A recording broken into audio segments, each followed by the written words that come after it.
লাইভের শুরুতেই একটা ইনফরমেশন উইচ ইজ আমি অলরেডি আমার ফেসবুকে আমি আপলোড করেছি, সেটা হলো যে বাংলাদেশি যারা আছেন মধ্যপ্রাচ্যে বসবাস করেন, be careful ladies and gentleman. আপনারা যারা, আমি জানি আপনারা ভেরি ইমোশনাল, বাংলাদেশি মানুষ সবসময় ইমোশনাল। এটা শুধু আপনারা না, আমাদের দেশের মোটামুটি আপামর জনসাধারণ সবাই ইমোশনাল, আবেগের বশবর্তী।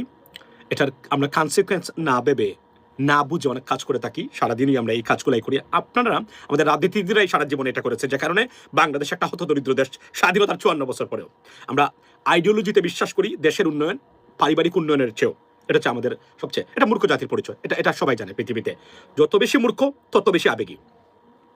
এখন প্রশ্ন হলো, মূর্খ বলতে কি আমি এটাই বোঝাই কিনা যে পড়ালেখা করে নাই, স্কুলে যান নাই? না, মানুষ পড়ালেখা করলেই মানে শিক্ষিত হয় না, এটা মাথায় রাখবেন। There are many reasons why. এবং অনেক আছে লেখাপড়া করে নাই, কিন্তু তার মানসিকতা অনেক লেখাপড়া করা মানুষের চেয়ে উন্নত, এবং তার সেন্সিবিলিটি বা সেন্সিবল আপনার attitudes. Ladies and gentleman, so welcome to this live. বলে রাখি যারা মধ্যপ্রাচ্যে আছেন পার্টিকুলারলি তারা বি কেয়ারফুল। আমি একটু আগে একটা রিপোর্ট দিয়েছি আমার টিকটকে রহমান মাসুম, সেখানে গেলে দেখবেন, এবং আমার ফেসবুক রহমান মাসুম, সেখানে আমি এই ভিডিওটাই পোস্ট করেছি।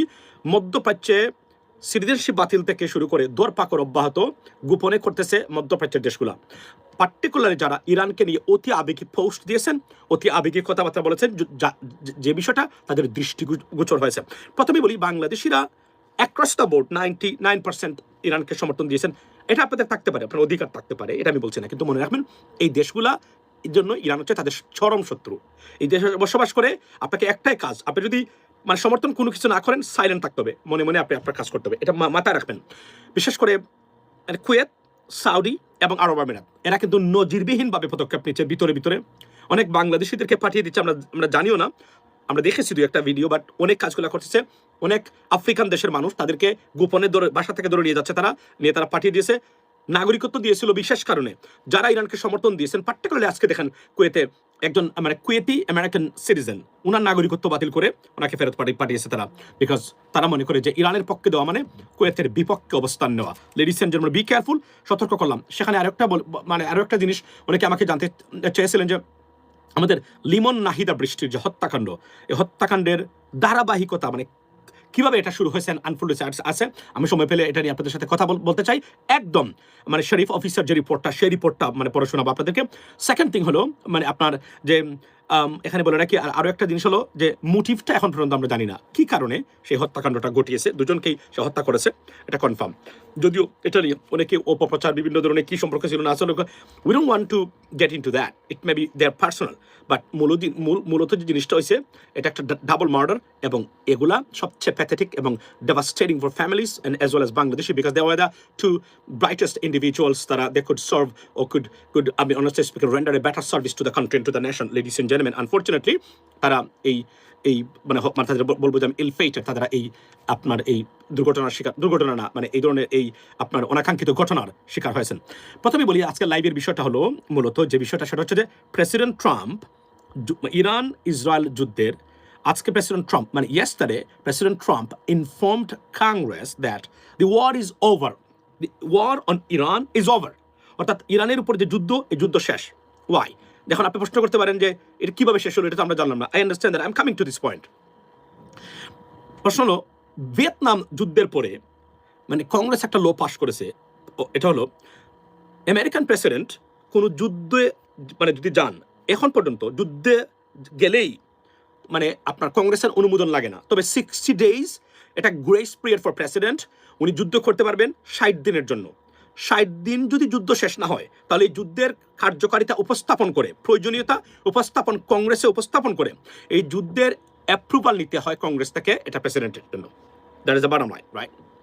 সো আপনারা জানেন যে যুদ্ধ 28শে ফেব্রুয়ারি শুরু হয়েছিল, মানে সো ইট মিনস এই 28শে মানে 60 দিন শেষ হয়ে গেছে। এখন যুদ্ধ যদি চালিয়ে যেতে হয় তাহলে ওনাকে কংগ্রেসের অনুমতি নিতে হবে।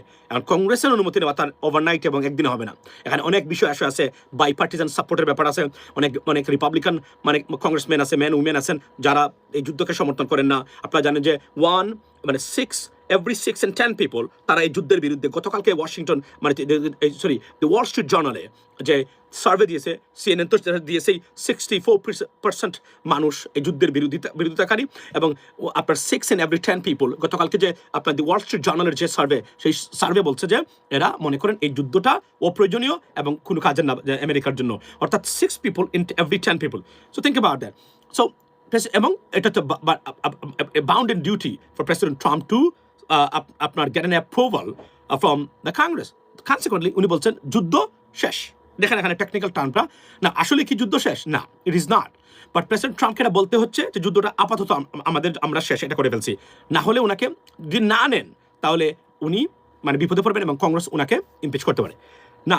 প্রশ্ন হলো যে এখন অনুমতি নিতে পারবে কিনা এটা it's a tough matter but এখন পর্যন্ত আজকে বা 2 দিন ধরে দেখলাম দুই পক্ষই তারা যুদ্ধের জন্য আবার পুনরায় যুদ্ধের জন্য প্রস্তুতি নিচ্ছে বিশেষ করে ইসরায়েলি গভর্নমেন্ট এবং আপনার আমেরিকান গভর্নমেন্ট তারাও নিচ্ছেন এবং ইরান একটু আগে দেখলাম যে তারা তাদের লুকায়িত অস্ত্র বা মিসাইলস যেগুলো ছিল সেগুলো তারা বের করা শুরু করেছে অর্থাৎ এবং একটু আগে সুপ্রিম লিডার ইরানিয়ান রেজিমের প্রধান যিনি সুপ্রিম লিডার উনি বলছেন যে আমেরিকার স্থান হবে গালফের মানে আপনার এই যে মানে সাগরের নিচে তো মানে এই ধরনের মানে আপনার রেটরিক চলছে যুদ্ধ নিয়ে তবে আপাতত প্রেসিডেন্ট ট্রাম্প বলছেন এই যুদ্ধ এখানেই শেষ বিকজ 60 দিনের বাহিরে উনি যেতে পারবেন না the question is I mean, honestly speaking, can be asked or raising this question is being raised by the opposition, so those are against the war, is that still the active blockade in place on Persian Gulf or Strait of Hormuz. So blockade means active war. So এটা কিভাবে সম্ভব so এই ধরনের technical জিনিস আলোচনা হচ্ছে তারা আলোচনা করতেছেন এটা একটা মানে নিশ্চয়ই এটা মানে বের হবে কোথা থেকে কি হবে আপাতত দৃষ্টিতে এখন পর্যন্ত প্রেসিডেন্ট ট্রাম্প মানে গতকালকে যে ঘোষণা দিয়েছেন কংগ্রেসকে বলেছেন এই যুদ্ধ শেষ এখন যুদ্ধ কিভাবে রিস্টার্ট হবে ইসরায়েলি গভর্নমেন্ট তারা বলছে they are ready to attack Iran again এবং ইরানিয়ানরা তারা নতুন করে অস্ত্র তারা বের করতেছেন এবং এখানে বলে রাখি যে এই মুহূর্তে এই যুদ্ধের মূল উদ্দেশ্যই হলো যত বেশি ডিস্ট্রাকশন করা যায় ইরানে তত বেশি মূলত কেননা রেজিম তো still in place and they are not going anywhere এটা অলরেডি আমেরিকান গভর্নমেন্ট তারা বাদ দিয়ে দিয়েছেন যে it's not gonna be possible for the United States to oust this regime. They will be there and they are in fact in there. So এটা মানে চলবে এখন প্রশ্ন হলো যে আবার যদি নতুন করে যুদ্ধ শুরু হয় তাহলে এই যুদ্ধের মানে আপনার মানে ড্যান্স মানে আমরা যদি বলি যে এটা মানে কতটা মানে আপনার মানে মারাত্মক হতে পারে আমি মনে করি এই মুহূর্তে মারাত্মক হতেই পারে এই যুদ্ধটা কেননা এটা হবে দ্য লাস্ট মানে বাইট বিফোর আপনার ওয়ার্ল্ড কাপ সাকা শুরু হচ্ছে যুক্তরাষ্ট্রে আমার মনে হয় যে তারা 2 থেকে 3 সপ্তাহের ভিতরে মূলত এই যুদ্ধ আবার শুরু হওয়ার মূল কারণটাই হলো কিন্তু ইরান ঘোষণা দিয়েছে এবং দ্যাথন ভাষা তারা বলছে তাদের উপরে আক্রমণ হলে তারা মধ্যপ্রাচ্যের প্রত্যেকটা দেশকে তারা আবার আক্রমণ করবে সো যুদ্ধ যে কোন সময় শুরু হতে পারে প্রথম ধাপের যুদ্ধ শেষ হয়ে গেছে এখন নতুন করে যুদ্ধ শুরু হলে আমেরিকান প্রেসিডেন্ট তো এখানে বলে রাখি আমেরিকাতে এই যুদ্ধের জনপ্রিয়তা যুদ্ধের কার্যকারিতা আমেরিকানদের ভিতরে যুদ্ধের আপনার যে মানে অ্যাকসেপ্টেবিলিটি বা অ্যাপ্রুভাল রেটিং মারাত্মকভাবে মানে প্রেসিডেন্ট ট্রাম্পের বিপক্ষে এবং এখন প্রশ্ন হলো আগামীতে এই মিড টার্ম ইলেকশন সহ অন্যান্য বিষয় নিয়ে কিভাবে এই যুদ্ধটাকে মানে কার্যকরী which is most it is almost impossible for United states of America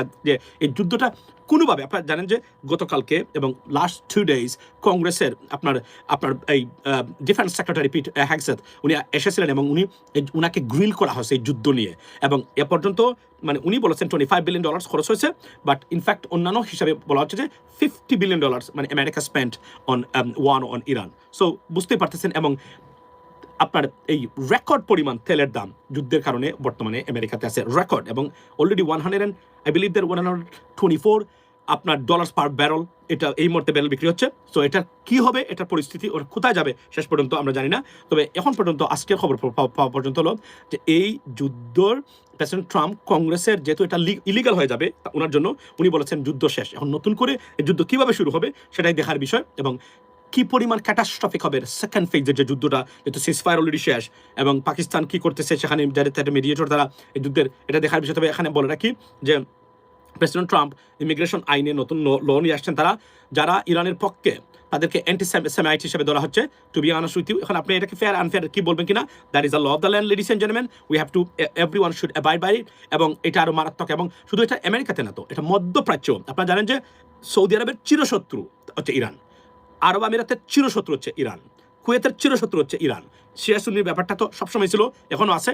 so পরিস্থিতি খুবই আপনার জটিল, এবং আমি বাংলাদেশের মানুষ যারা আছে, পার্টিকুলারলি বাংলাদেশের মানে এক্সপেক্টেড যারা মধ্যপ্রাচ্যে আছেন, be careful ladies and gentleman, এবং বাংলাদেশে যারা অতিরঞ্জিত কাজ করেছেন রাজনীতির নামে, ইরানের পক্ষ নিয়ে, এই সেই নিয়ে, এরাও কিন্তু they will pay heavy price. এবং এখানে বলে রাখি, এরাও আগামীতে মধ্যপ্রাচ্যে হয়তো বা ঢুকতেই পারবেন না এই সময় যদি আসে, অবাক হওয়ার কিছু নেই। কারণ এটা এখন সেকেন্ড ফেজের যুদ্ধ, যদি এটা কঠিন হয়, মারাত্মক হয়, মোর ডিস্ট্রাকশন হয় ফ্রম বোথ পার্টিজ, পার্টিকুলারলি মধ্যপ্রাচ্যের গালফ কান্ট্রিজ যেগুলো আছে তাদের এই দেশগুলোতে, এবং আপনার ইরানে হয়, এটা কিন্তু অনেক বড় ধরনের। এবং যারা ঘটনা ঘটেছেন অলরেডি আপনারা জানেন, সাদিক কায়ুম আমাদের মানে ঢাকা বিশ্ববিদ্যালয়ের ডাকসু, সে তো মানে আপনার কি বলে, এই যে গায়ে মানে জানাজা পরে সে তো বিশ্ববিখ্যাত হিরো আছে, সারা পৃথিবীতে দেখবেন আর কোথাও যেতে পারতেছে না। মানে দেখবেন আপনি মেয়া পালিয়ে গেলেও তাকে ব্যান করে দিবে, কারণ এটাই পৃথিবীতে। আমি আপনাকে বলছি, আপনাকে বুঝতে হবে, আমি বারবার বলি, ইন্টেলেকচুয়াল, বি ইন্টেলেকচুয়াল। এবং এই যে আমি আপনাদেরকে এই লাইভে এখানে বারবার বলি নাই যে এটার একটা কনসিকুয়েন্স আছে। এবং এই যে আমি একটু আগে আমরা আপনাদেরকে বলি, আমি কিন্তু আপনাদেরকে মানে এই যে কয়েকদিন ধরে বলছি, বি কেয়ারফুল, মধ্যপ্রাচ্য কিন্তু এটার ফল আসবে। এবং তাদের কুয়েতে তারা নিজেদের নাগরিক, আমেরিকান কুয়েতি ডুয়াল সিটিজেন, তার নাগরিকত্ব বাতিল করে দিছে তারা মনে করে যে মানে আপনার এরা যেহেতু আমেরিকার মানে ইরানের পক্ষ নিয়ে পৌঁছেছে, এর মানে সে মানে আপনার কুয়েতের শত্রু। Ladies and gentleman, be intellectual. আমি বারবার বলি, মনে রাখবেন, ইরানের সাথে আমি এখানে একটা জিনিস বলি, আমি বারবার বলি, ইরানিয়ান ওই রেজিম টেকে থাকায় সবচেয়ে মারাত্মক ক্ষতির সম্মুখীন যে দেশ, এটা হচ্ছে ভারত। আমি এই কথাটা আমি বারবার বলি, এবং এটা বাংলাদেশের জন্য স্বস্তির খবর। বলবো, এটা মুখ খুলে আলোচনা করবো পরে, অপেক্ষা করতে থাকুন। এরা যে ধরনের শয়তানির চিন্তা করেছিল ভারত, কল্পনার বাহিরে, লেডিস এন্ড জেন্টলম্যান।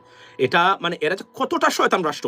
এবং আজকে বলে রাখি, আজকে বাংলাদেশি যারা আছেন, মানে পশ্চিমবঙ্গে যদি মমতা বন্দ্যোপাধ্যায় ফেল করে, এবং এই যে মানে নিকৃষ্ট প্রাণী বিজেপির ওই যে শুভেন্দু, মানে এ পলিটিশিয়ান কিভাবে হয়, এটা বাংলাদেশে আর ভারতেই সম্ভব এই ধরনের মানুষ পলিটিশিয়ান হওয়া। একটা নিকৃষ্টতম মূর্খ অপদার্থ গরু, রাস্তার কীট, সেটা কি মানে আপনার নেতা, যে শুভেন্দুর কথা বলছে পশ্চিমবঙ্গের, এটা লজ্জা ভারতের জন্য। এবং ভারত বিশাল বড় দেশ, ভারতের জন্য খারাপ সময় আসবে, তবে বাংলাদেশ নিজেদেরকে প্রোটেক্ট করে রাখতে হবে। এই যে তারা অলরেডি বলেছে, প্রায় কত লক্ষ মানে ভোটার লিস্ট থেকে যাদেরকে বাদ দিয়েছে পশ্চিমবঙ্গে, এরা সবাই বাংলাদেশি, এদেরকে পুশিং করার চেষ্টা করবে। বাংলাদেশের উচিত হলো শুভেন্দুর প্রত্যেকটা বক্তব্যকে কঠোর ভাষায় অ্যাড্রেস করা এবং হুঁশিয়ারি দেওয়া, এবং পাকিস্তানের সাথে লিয়াজু মেনটেন করা। মনে রাখবেন, বাংলাদেশের আগামীর অস্তিত্বের জন্য হুমকি ভারত সবসময় থাকবে, এটা বলে রাখতেছি। এবং এই যে উগ্র হিন্দুত্ববাদের বিকাশ এবং যে তাদের যে প্রজেক্ট আছে, এটা বাংলাদেশ সবার আগে, এখানে কেন মুসলিম রাষ্ট্র বাংলাদেশ, এবং এখানে পাকিস্তানের স্টেবিলিটি, এই এন্টার এরিয়ার রিজনের স্টেবিলিটি হচ্ছে পাকিস্তান যদি ফল করে, এন্টার সাউথ ইস্ট এশিয়া ফল করবে। এটা আমি আপনাদেরকে আবার বলে রাখতেছি, কারণ ভারত এতটাই অ্যাগ্রেসিভ, যদিও তাদের they have a lot of আপনার আমার sheet at their own doorsteps, they have to আপনার manage that too. সো এটার জন্য তারা বলে না যে, এবং ভারত কোনো পরাশক্তি নয়। এখানে বলে রাখি, ভারতের জন্য, ভারত বাংলাদেশকে নিয়ে ষড়যন্ত্র না করে, আমি ভারতীয়দের বলবো, আপনাদের অর্থনীতি আপনারা জানেন তো, 4th পজিশন থেকে ভারত এখন 7th পজিশন, অর্থনৈতিক মানে জিডিপির দিক দিয়ে এখন 7th পজিশনে ভারত মানে আপনার স্লিপড ইনটু, অর্থাৎ মানে পৃথিবীর 4র্থতম অর্থনীতির বিশাল বড় অর্থনীতির দেশ ভারত নিজেদেরকে মানে প্রমাণ করেছিল বা দাবি করেছিল, অ্যাকর্ডিং টু মেনি অর্গানাইজেশন। সেটার থেকে এখন 7th লার্জেস্ট অর্থনীতির দেশ হয়েছে। কল্পনা করতে পারেন, মানে 4 থেকে কত, 4, 5, 6, 7, 3 ধাপ পিছনে গেছে এখন মানে ভারত। মানে অর্থনৈতিক অবস্থা এবং ভয়াবহ অর্থনৈতিক মন্দার মানে দিকেই ঝুঁকছে মানে ভারত, এই যুদ্ধের কারণে। There are many reasons why. So, ladies and gentlemen, it's not a good news for India. But তারপরেও আমাদের নতজানু রাজনীতিবিদ যারা আছে, যাদের কোনো বোন নাই, যারা অদক্ষ অপদার্থ রাজনীতি জানেন না, চিকেন ব্রেইন নিয়ে জন্ম নিয়েছেন, তাদের কাছে ভারত হচ্ছে সবচেয়ে সুপার পাওয়ার, ভারত হচ্ছে পায়োনিয়ার। বাট যারা রাজনীতি জানে, Bharat is a zero. We have to understand, India is our market. We're not their market. Sorry, we are their market. They're not our market. They need us rather than we need. এবং আমি পররাষ্ট্রমন্ত্রী, আমি উনাকে very intellectual, আমি two be honest আমি মনে করি, কিন্তু উনি একটা বক্তব্য দিয়েছেন, আমি এটার মানে গুড় বিরোধিতা করি। উনি একটা স্টেটমেন্ট এনডিটিভিতে আমি দেখেছি এই মানে ইন্টারভিউটা, উনি সেখানে গিয়ে যেভাবে বলেছেন, এভাবে আমাদের পররাষ্ট্র কোনো মন্ত্রী ডক্টর মোমেন সারা কেউ এভাবে বলে নাই যে ভারতের এই নদী আমাদের অস্তিত্ব, আমাদের জেনারেশন, আমাদের সিভিলাইজেশন অস্তিত্বের জন্য দরকার, এই সে এগুলা বলে না কেউ। এগুলা কোনো পররাষ্ট্রমন্ত্রী একটা শত্রুভাবাপন্ন দেশে গিয়ে কোনো দেশের পররাষ্ট্রমন্ত্রী এভাবে বলে না। That's a problem. That's I am sometimes very disappointed. যাদেরকে আমরা মনে করি very intellectual, very smart, there's something that can render a better service for the country and the nation, there's sometimes frustrated, to be honest. I mean put us in kind of like a limbo, like what is this? এরও এইভাবে কথা বলে কেন? মনে রাখবেন আপনাকে train করা দরকার প্রত্যেকটা পররাষ্ট্র মন্ত্রণালয় কর্মকর্তা মন্ত্রী এমপিদের ভারতে গিয়ে কিভাবে কথা বলতে হবে, ভারতের সাথে কিভাবে কথা বলতে হবে, এটা আমাদের জানা দরকার। কারণ এরা কোনোদিনই বাংলাদেশের ভালো চাই না। একটা দেশ পৃথিবীতে, তার নাম হচ্ছে ভারত। এবং এটা যদি বুঝতে ব্যর্থ হন, এই দেশকে আপনি জীবনে এগিয়ে নিয়ে যেতে পারবেন না। কেননা এদের কূটকৌশল সব জায়গাতে ছিল। বিএনপির যারা আছেন তাদের উদ্দেশ্যে শহীদ প্রেসিডেন্ট জিয়াউর রহমান তারা জানে এ ভদ্রলোক এতই সৎ যে শেখ হাসিনার মতো মহিলাও একে ওনাকে দুর্নীতিবাজ বা দুর্নীতিগ্রস্ত বলতে পারে নাই। মানে জামাত ইসলামের মতো, জামাত ইসলামের লিডারশিপ যারা খুবই সৎ, কেউ তাদের এরা দুর্নীতি করেছে বা চুরি করেছে এরা বলে না, বলে যুদ্ধ অপরাধ এই সেই যেই জঙ্গি বঙ্গি ইসলামিক ব্যাংক এগুলো বলে। ঠিক প্রেসিডেন্ট জিয়াউর শহীদ প্রেসিডেন্ট জিয়াউর রহমানের মতো ওনাকে দুর্নীতিগ্রস্ত বলতে পারে নাই। এগুলা কত বড় সারাল প্রকৃতির মহিলা ছিল, তারপরে বলতে পারে নাই উনি। কল্পনা করে একটা মানুষ কতটা সৎ থাকলে মানে তাকে নিয়ে কথাই বলা যায় না। তারপর বলতে পাকিস্তান আইএসআই চোর এই সেই আজীবাজি বলছে, কিন্তু বলে নাই উনি দুর্নীতিগ্রস্ত ছিলেন। যখন দেখলো ভারত যে এই লোক যদি, এবং বাংলাদেশ মানে বিএনপি বাংলাদেশ জাতীয়তাবাদী দল, বাংলাদেশি জাতীয়তাবাদের মানে প্রবর্তক করেছে, এ তো দেখা যাচ্ছে ভারত থেকে বাংলাদেশকে সম্পূর্ণ আলাদা করে দিয়েছে। মানে একে মানে we have to take him out and they did. BNP এগুলো নিয়ে কোনো কথাই বলে না, অথচ এই ষড়যন্ত্রে কোনো না কোনো ভারত জড়িয়েছে। এবং আমি আমার অভিজ্ঞতা থেকে বলছি আজকে, আমি মনে করি বাংলাদেশে যত ক্যাটাস্ট্রফিক ঘটনা ঘটেছে প্রতিটা ঘটনা তদন্ত কমিটি যদি খুঁজে বের করে দেখুন ভারতের হাত আছে এখানে। এই যে বাংলা ভাই বিএনপির সময় তৈরি হয়েছিল, একজন বিএনপি নেতা বলে নাই হঠাৎ থেকে বাংলা ভাই কোন জায়গা থেকে আসলো। এই যে ধরেন কোনো না কোনো গিয়ে দেখেন ভারতের মানে হাই কমিশন এখানে টাকা পয়সা দিত, এই হামজাদা জঙ্গির তৈরি করেছিল এরা। We have a serious problem in our political system in our to be honest in our country, serious problem. এতটা নাইভ মানে লিডারশিপস হতে পারে পৃথিবীতে, Islamic leaderships as well as political leadership I have never seen anywhere on this planet, ladies and gentlemen. It's so sad for our country. So to protect this country, protect you and your generation, ladies and gentlemen, you got to be wise. That is the only thing that, or I mean honestly speaking, only point you can protect yourself. Otherwise your politicians wouldn't do that. For example, আমি একটু আগে দেখলাম একটা খবর, সেটা হচ্ছে যে মনে আছে যে রাসেল গ্রুপের ওই যে রাসেল আজিজ মনে নাই, মানে তত্ত্বাবধায়ক সরকার সময় কি বক্তব্য দিল, আরে বাপরে বাপ, এমন ব্যবসায়ী চলে যাচ্ছে, ব্যবসা মরে যাচ্ছে। এবার কি করেছে জানেন, ব্রিটেনে মানে টাকা পাচার করে তার সাম্রাজ্য গড়ে তুলেছে, ওই যে আপনার জাভেদ চৌধুরীর মতো। কোথায় যাবেন আপনি? যেদিকে যাবেন সেদিকেই দুর্নীতিগ্রস্ত। এই জন্য আমি বলেছি সবসময়, আমি এটা বিস্তারিত তুলে ধরবো আপনাদের সামনে, জামায়াত ইসলামী যদি আপনাদের ভরসার জায়গা হয়, they have to change themselves. এবং কেননা একটা জিনিস মাথায় রাখবেন, সেটা হচ্ছে যে আপনি দুর্নীতি যদি দূর করতে না পারেন, দেশকে আপনি জীবনে এগিয়ে নিয়ে যেতে পারবেন না। আর এখন পর্যন্ত আজকে পর্যন্ত সুশাসন প্রতিষ্ঠা হয়, দুর্নীতি রোধ করে এই ধরনের কোনো পদক্ষেপ আমি এই বর্তমান গভর্নমেন্টের কাছ থেকে ওই অর্থে আমি দেখতেছি না। এটা খুবই স্যাড। এটা কেন হলো আমি জানি না। এত ভালো ভালো লোক আছে এখানে, এবং তার কোন সাহেব আছেন, উনি একটা জিনিস তোমার বুঝতে হবে যে বর্তমান যে প্রধানমন্ত্রী, উনার মা বাবার দেশপ্রেম নিয়ে প্রশ্ন তোলার ক্ষমতা বা দুঃসাহস কারণেই হওয়া উচিত না, জীবনও না। তারা কোনো দেশের প্রতি তারা অনুরক্ত ছিলেন না বাংলাদেশ ছাড়া। এবং ধরেন আওয়ামী লীগের ছিলেন, তারা ভারতপন্থী ছিলেন, ভারতের এজেন্ট ছিলেন বিভিন্নভাবে, একদম বঙ্গবন্ধু থেকে শুরু করে আপনি যদি বলেন এই একটা পরিবার, এরা ওনাদের জিন থেকে তো এর বর্তমান প্রধানমন্ত্রী। We have to see what happens next, because I don't see anything that could, to be honest, মানে আপনাদের মানে we could like any initiative that will help to establish rule of law, good governance, and eradicate corruption from the upper surface of political and the government system. We haven't seen anything else. আমরা যা দেখতেছি এই card সেই card, I understand, but this is মানে it's not, this is not our priority, should not be our priority. Our priority should be rule of law এবং good governance, বিচার বিভাগের স্বাধীনতা, নির্বাচন কমিশনের সংস্কার, আপনার দুর্নীতি দমন কমিশনের সিরিয়াস সংস্কার, এগুলো হচ্ছে পুলিশের সংস্কার, এগুলো হচ্ছে নাম্বার ওয়ান প্রায়োরিটি। এখানে মনোযোগী কম আমি দেখতে পাচ্ছি। এটা যদি হয় তাহলে যেই লাউ সেই কদু হবে, এটা আমি বলতে বাধ্য হলাম। Sorry to say that. এবং বাংলাদেশে মনে রাখবেন, যতক্ষণ পর্যন্ত সুশাসনের গ্যারান্টি পাবে না বা মানে আকার ইঙ্গিত দেখবে না বিদেশি সংস্থা, টাকা নিয়ে জীবনে দেশে আর আসবে না। কারণ বাংলাদেশের অলরেডি যথেষ্ট পরিমাণ বদনাম হয়েছে। টাকা পাচার মানে শেখ হাসিনা বা আওয়ামী লীগ সরকার এমনভাবে করে গেছে, সারা পৃথিবীতে বাংলাদেশ টাকা পাচারকারী হিসাবে আসে। এই ক্ষেত্রে বিদেশি কোনো কোম্পানি এই যে রুগ্ন অর্থনীতির দেশে এই জীবনে টাকা নিয়ে আসবে না। এটা আমি এই বিভাগের স্টুডেন্ট হিসাবে আমি জেনে শুনে দায়িত্ব নিয়ে বলছি। জীবনে হয় না, এটা হবে না, হওয়ার কথা না। তবে চাইনিজ কিছু ইনভেস্টমেন্ট আসতে পারে, ওইটা অন্য লেভেলের হিসাব নিকাশ, because Chinese investment is a part of corruption too. You got to understand that. আপনি ইউরোপিয়ান একটা কোম্পানিতে আপনি কমিশন খেতে পারবেন না তাদের কাছ থেকে, they not gonna give you any money, single dime, right? মানে ডলারের যেটা আমরা পয়সা বলি এটা। এবং American company, because they have a serious anti corruption law over there too, right? মানে আপনার মানি লন্ডারিং লো বা মানে আপনার কর্পোরেট লো, সো এটা আবার এখানে এরা জেলে যাবে। কিন্তু চীনের, তারা যেটা কমিউনিস্ট রাষ্ট্র বা রাশিয়ার মতো দেশ, তারা মানে পয়সা দেয়, পয়সা নেয়, তারা পয়সা খাওয়াইয়া পয়সা নেয়। That is the bottom line. এবং সারা পৃথিবীতে তারা এভাবেই করাপ্টেড করে চলেছে, সারা আফ্রিকাতে, সারা সাউথ ইস্ট এশিয়াতে। Chinese war is a Chinese investment, there is a corruption. It is almost inevitable, ladies and gentlemen. Sorry to say that, but thanks to Chinese government, they are investing, I mean, honestly speaking, in many other poorest countries, and তারা ঠিক আছে, কিন্তু তাদের দুস্থ চাইনিজদের না, দুস্থ হলো মানে এই যে রাজনীতিবিদদের। চায়নারা চায় তারা ইনভেস্ট করতে, মানে প্রচুর টাকা পয়সার কোনো অভাব নেই তাদের, তাদের কোনো আপনার ডেট নাই, কিছুই নাই, আপনারা জানেন তো তারা।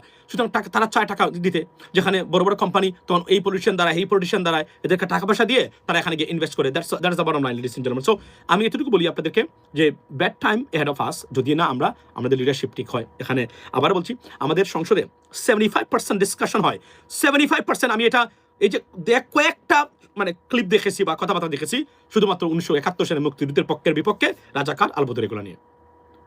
এই দেশে সমস্যা কোন জায়গাতে, এগুলো নিয়ে খুব কম কথা হচ্ছে, টু বি অনেস্ট। অথচ 90% সময় সুশাসনকে নিয়ে কথা বলা দরকার, বিচার বিভাগের স্বাধীনতা নিয়ে কথা বলা দরকার, রুল অফ ল নিয়ে, সেম থিং, আপনার কথা বলা দরকার, দেশের ভবিষ্যৎ নিয়ে কথা বলা দরকার বা কথা বলা উচিত। কিন্তু মারাত্মকভাবে কথা হয়, উনি এটা করে গেছিলেন, উনি এটা করে গেছিলেন, আর কত করে গেছিলেন, তো করে গেছিলেন, বলেছেন, এই দেখিয়েছেন, মানে প্রতিষ্ঠা করেছেন, এগুলো তো সারা জীবনই শুনলাম। এখন আমরা শুনি we will do this, why don't you start this one, we would do this, we would do that. না, ওগুলো না, খালি মানে অতীত। মানে আপনি যদি আমাদের রাজনীতিবিদদের বিশ্বাস করেন, মানে হাত পা বেঁধে সংসদে নিয়ে যান, আর জালিবেত আছে সিলেটের রাতারগুল থেকে জালিবেত আছে না, এটা দিয়ে পিছনে পিঠান, তারপরে শুরু করবে মহান আল্লাহ সংসদের 1971 সালে আমার ভাই মুক্তিযুদ্ধ করেছিলেন, উনি রাইফেল নেয় নাই, উনি রাইফেল নিছে, উনি এই সংবিধান করেছে, ওই কাটিতেছিল, ওই কাটিতে সারাদিন। Why do you have to do that? You know, to talk about the present problems. You know, 75% discussions একই গুড় গাচ্ছে। তবে এখানে বলে নাকি আশরাফুদ্দিন নিজাম ভাই বিএনপির, আই থিঙ্ক আপনাকে ধন্যবাদ দিলে ছোট করা হবে। Bro, keep it up, fantastic job for the nation, trust me. যদি কখনো সার্ভাইভিং এর প্রশ্ন আসে, আশরাফুদ্দিন নিজাম ভাই আপনাদের মতো লোকই সার্ভাইভ করবে রাজনীতিতে। আর যত গুণেধর আছে তারা টিকতে পারবে না, তারা কিছু টাকা পয়সা মেরে এরা শেখ হাসিনার মতো তল্পা সহ সবাইকে নিয়েই পালিয়ে যেতে হবে, যদি না আচরণ ঠিক না করেন। এটা আমি বলতে বাধ্য হলাম, এবং that's gonna be the, this is gonna be their fate, ladies and gentleman. So guys, brother, your what's correct, country listen and to the common people, that's what is, we got to understand. পৃথিবীতে এমন ঘটনা, আপনি গানার television আছে, টিকটকে দেখবেন, গানার television আছে, গানের television চ্যানেলের মানে টিকটক অ্যাকাউন্ট আছে, এখানে গিয়ে তাদের সংসদের বক্তব্যগুলো শুনবেন, ফলো করেন, অসুবিধা কি, কেনিয়া শুনবেন, আপনি গিয়ে দেখবেন খালি 2 সপ্তাহ আগে কি করেছিল আর বর্তমান নিয়ে আলোচনা, আর ভবিষ্যতে তারা কি করবে। এই দেশগুলা, ইউগান্ডার টেলিভিশন আছে, দেখবেন আপনি, মারবেন ইউগান্ডা টেলিভিশন টিকটকে, প্রচুর মানে তাদের ন্যাশনাল টেলিভিশন টিকটক চ্যানেল আছে, go and listen to them. কিন্তু আমাদের দেশে গেলে শুনবেন কি জানেন, 1947 সালে বঙ্গবন্ধুর ফিতা এটা করে গেছিলেন। আমার এটা দিয়ে কি কাজ হন, গেছে দোকান উদ্বোধন করতে, সেখানেও গিয়ে দেখবেন দ্রব্যমূল্যের ঊর্ধ্বগতির বক্তব্য দিতে গেছে, সেখানে 1971 সালে আমার বাবা ছিলেন মুক্তিযোদ্ধা, আমার ভাই ছিলেন এটা, আমার নেতা এটা করেছিলেন। Crazy people. এদের আর কোনো বক্তব্য নাই, জ্ঞান নাই, গরিমা নাই, লেখাপড়া নাই, রাজনীতি জানে না, পড়ালেখা করলেও জানে না। That's the problem. These are poisons in our politics, ladies and gentlemen. And you can't fix your country unless you can get rid of them. You got to get rid of them first, and then you can establish them. Good people, they cannot get into there. এই যে এরা এখনো এই যে একটা monopoly business সৃষ্টি করে তারা রাজনীতিটাকে তাদের কন্ট্রোলে রেখে দিয়েছে, আর দুর্নীতি। ওই যে আমাদের পার্থ ভাই প্রতিদিন বক্তব্য দেয়, দেখছেন তো, বাট ভিতরে he is completely an opposite individual. জেনে শুনে বলছি, এর চেয়ে বেশি বলতে চাই না, এতটুকু বললাম যে কালকে দেখছি আমি কি পড়তেছিল, বাট বাই দ্য ওয়ে এটা বলার দরকার নেই, এটা বললাম। So guys, be careful, fight for your rights আপাতত, কেননা রাজনীতিবিদ যদি সততা না আসে, আইনের শাসন প্রতিষ্ঠা না হয়, এবং এই প্রতিষ্ঠানগুলোকে কার্যকরী করা না হয়, যা দেখেন সবই বুয়া, সবই ফক্কিবাজ। এই যে মনে আছে ইন্টারমিডিয়েটে না মানে মেট্রিকে পড়েছিলাম, মানে প্রবন্ধ আপনার সবই বোয়া সবই ফক্কিবাজ, এটা কিন্তু প্রভাব আসতো, আমরা মেট্রিকে এটা দিয়েছিলাম, মানে এটা লুক দেখানো, মানে যেটা হিপোক্রেসি যেটাকে আমরা বলি, মানে আই ওয়াশ, আই মিন দেখানো একটা, মানে ভিতরে আর একটা, এটাই বলেছিল, ছুটির গল্প নাকি মনে নাই। তো এই সবই বোয়া সবই ফক্কিবাজ। আমি আপনাকে একটা জিনিস বলি, যদি দেখেন বিচার বিভাগকে স্বাধীন করার কোনো পদক্ষেপ নেওয়া হচ্ছে না, দুর্নীতি দমন কমিশনকে অ্যাকচুয়ালি কাজ করার কোনো পদক্ষেপ নেওয়া হচ্ছে না, নির্বাচন কমিশনকে সংস্কার করে ডেলে সাজানোর কোনো পদক্ষেপ নেওয়া হচ্ছে না, পুলিশকে ডেলে সাজানোর পদক্ষেপ নেওয়া হচ্ছে না, অন্ততপক্ষে এগুলো আপাতত মনে রাখবেন। আপনি বাকি যতগুলো দেখেন সবই বোয়া, সবই ফক্কিবাদ, সবই ফাত্রামি, সবই ডিসফাংশনাল স্টাফ, এর বাহিরে আর কোনো বক্তব্য নেই। এগুলাকে করে তারপরে অন্য জিনিসকে করতে হবে। আমার লাইট চলে গেছে, কথা হবে অন্য সময়।